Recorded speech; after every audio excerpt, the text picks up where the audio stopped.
Guys, what is going on? Welcome back to the channel. Today we have a rather exciting video, that being the official reveal of the LEGO Lord of the Rings The Shire set 10354. This set is going to come with 2017 pieces, 9 minifigures, and will be releasing on April 2nd for a retail price of $270. In the UK I believe this is going to be £230, but still it's not much to gloat about. Now I think before we take a deep dive into what this LEGO set is going to look like, with all the different photos and angles that LEGO have released, I do think it is definitely worth talking about that price point, because make no mistake, this LEGO set has caused an absolute ruckus in the LEGO sphere. And in a kind of funny turn of events, it's actually Ash and Flash that has caused a lot of this anger towards the LEGO group, especially when it comes to that pricing. And that's because when LEGO accidentally uploaded a photo of the Shire set to the LEGO website, he was the first one to do a video about it, and he said that the set would be priced at $200. And then many other LEGO YouTubers and leakers started to run with it, saying that this would be priced at $200, when in fact it was actually going to be priced at $270. Now listen, it's not his fault entirely if people choose not to buy this LEGO set. $270 is way too expensive for this set in my opinion. But I actually think the price point has been made a lot worse, because he originally said that it would be $200. So at that point people had kind of already got their heads wrapped around the fact that it could well be priced at $200, when in fact it wasn't.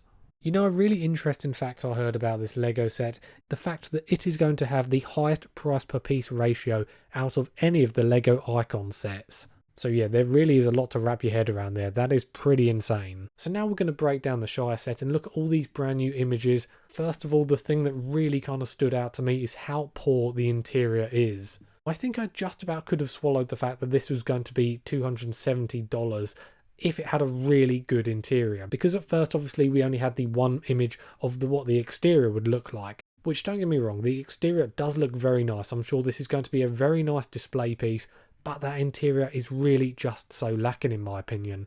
There's only 3 small rooms and it looks rather cramped on the inside.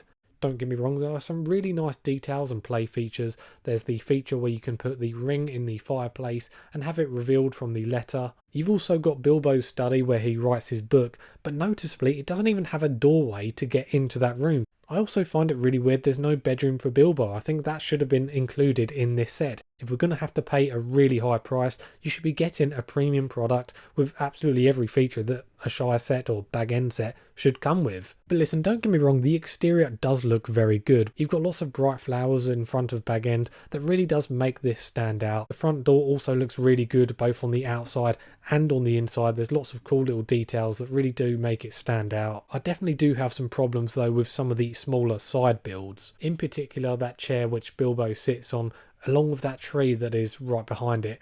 I think it is so ugly looking. I really can't believe this actually got approved. I mean, that tree looks like it's dying. It almost looks like it belongs in Winterfell, not the Shire. I will say though, the tent does look pretty cool. You've got a new cloth piece, and yeah, I do think that is quite nice. But to be honest, I could have easily had LEGO omit all those different side builds, such as the birthday cake, the chair for Bilbo, and the tent, if it would have brought down the price by say $30 or so. I do really like though the fact that LEGO decided to have the kind of Gandalf arrives scene with his horse and cart and Gandalf sitting on the cart. LEGO have certainly made the most out of that piece, which kind of imitates Gandalf being able to sit down. It looks really nice, and that printed piece is awesome. So I think that moves us on nicely to the minifigures for this LEGO set. Comes with 9 minifigures, those being Gandalf, Frodo, Bilbo, Merry, Pippin, Samwise Gamgee, Rosie Cotton, and the old Proudfeet couple. There's definitely a fair few minifigures that will never be in another LEGO set, such as Rosie Cotton, the Proudfeet couple. LEGO even decided to throw in a new skirt piece for the Mrs. Proudfoot, which I do think is a nice touch. It distinguishes her from Rosie Cotton. But as much as I do love the exterior for the Shire, and I am looking forward to building it, seeing it in hand, what it actually looks like, the image we have of the Shire next to both Rivendell and Barad-dûr is really freaking me out. I'm not going to lie, it looks absolutely minuscule compared to those two sets.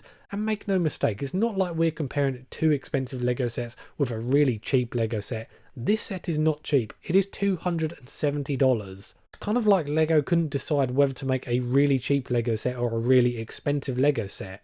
I mean, hey, Lego managed to make a really nice bag end set way back in what, 2013, 2012? So, I mean, it can be done for really cheap. I mean, that was only like $70 or so, but this is $270, and it just doesn't feel like we're getting that money's worth. Especially when you take a look at what this set looks like next to Barad-dûr and Rivendell. I mean, those two sets feel like premium sets, and no one was really complaining about the price of those Lego sets. I want to make that absolutely clear.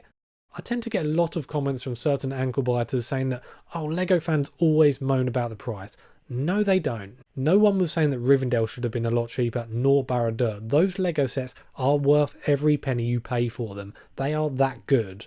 I think Lego fans are really starting to clock on nowadays that Lego are absolutely taking them for a ride. I mean, it's been happening some time now with Lego Marvel and Lego Star Wars, but it's a real shame that this looks like it's going to start happening to Lego Lord of the Rings sets. That didn't used to be the case, but it looks like it will be from now on. The final thing I wanted to mention about this Lego set is that if you do choose to purchase it from April 2nd to about April 5th, you will be able to get a free gift with purchase, that being Sméagol and deagol.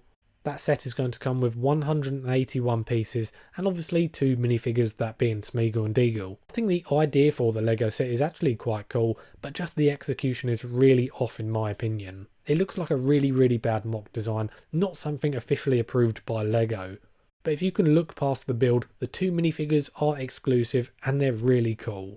So don't get me wrong, there are a lot of positives with this Lego set. I do think it looks quite good, very vibrant, and I'm sure it will look very good on display. But unfortunately, this Lego set has been marred with a lot of negativity, especially revolving that price tag. But anyway guys, I am going to be buying this Lego set on day one and doing a full review, not sponsored by the Lego group, may I add. So I'm going to be giving my full opinions on that Lego set, and that video will probably be out on the Wednesday or Thursday of next week. Anyway guys, I'd love to know your thoughts on this Lego set. Will you be purchasing it on day one, or do you think it's too expensive like many others are saying? Let me know down in the comments. As always, thank you so much for watching this video. Have a great day, and I'll see you on the next one.